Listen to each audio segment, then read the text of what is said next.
সাবধান সাবধান। 300 বছর পুরনো। 300 বছরের পুরানো একটা গাছ। প্রায় 300 বছরের পুরনো জায়গা হলে কি হবে, কিন্তু বর্ষাকালে কোনো শিকড়ে কোনো পানি হয় না। এখানে কি ভূত থাকে কোনো? অবশ্যই ভূত থাকে এখানে। সন্ধ্যার পরে কোনো মানুষ থাকে না, পুরো চক। বিকাল হলে 3টার পরে কোনো মানুষ এদিকে যায় আসে না। দেখো দেখো দেখো, পড়ে যেও না, সাবধান। এই ভয় পাবেন না কোনো। সাবধান সাবধান, এত চিকুন ঠালা যেও না। আজকে আমরা এমন একটা জায়গায় যাচ্ছি যেই জায়গার নাম শুনলেই মানুষ ভয়ে কাঁপতে থাকে।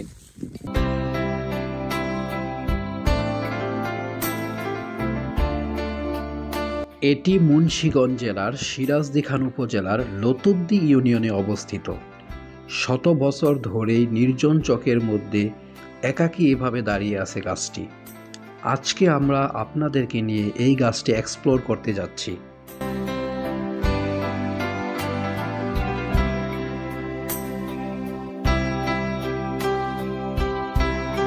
এখানে আমরা আসছি, সাথে স্থানীয় কিছু মানুষ আছে, এখানকার ভাইরা নিচে দাঁড়াই আছে। সো আমরা এই জায়গার মধ্যে একটা ছোটখাটো পিকনিক করার জন্য আসছিলাম। এই জায়গাটা কেন ঘুরতে আসলা? বা এই জায়গাটায় রহস্যময় জায়গাটা দেখতে আসলাম। আগে ছোটবেলায় আসতাম এখানে, কিন্তু এখন অনেক বছর যাবত আসি না। আচ্ছা, এটার হিস্ট্রি কি তুমি জানো? অল্প হইলো কি জানো? 300 বছর পুরনো। 300 বছরের পুরানো একটা গাছ। প্রায় 300 বছরের পুরনো জায়গা হলে কি হবে, কিন্তু বর্ষাকালে কোনো শিকড়ে কোনো পানি হয় না। তবে আমি শুনছি যে 1988 সালে যে বন্যাটা হয়েছিল বাংলাদেশে, বিশাল একটা বন্যা, ওই বন্যার মধ্যে নাকি এই গাছে পানি ওঠেনি। এই জায়গাটা জাগনাত ছিল তখন। অনেক মানুষ আশ্রয় নিছে, কিন্তু এখন ভয়ের জন্য আসে না। এখানে কি ভূত থাকে কোনো? অবশ্যই ভূত থাকে এখানে। সন্ধ্যার পরে কোনো মানুষ থাকে না, পুরো চক। বিকাল হলে 3টার পরে কোনো মানুষ এদিকে যায় আসে না। এই যে ভূত থাকে বলতে কিন্তু এই গাছে কিন্তু আবার ফাঁসি দিছে অনেক মানুষ ফাঁসি দিয়ে মারা গেছে। ফাঁসি দিয়ে মারা গেছে। আপনারা দেখতে পাচ্ছেন গাছটা, এই গাছটার মধ্যে অনেকে ফাঁসি দিয়ে মারা গেছে। তো ওই গাছটা ভিজিট করার জন্য আমরা আসলাম। আগে আসতাম অনেক আগে, ছোটকালে। অনেক দিন যাবত আসা হয় না, তো আজকে হঠাৎ মাথায় বুঝ চাপলো একটু গাছটা ঘুরে দেখে আসি, রহস্যময় গাছটা।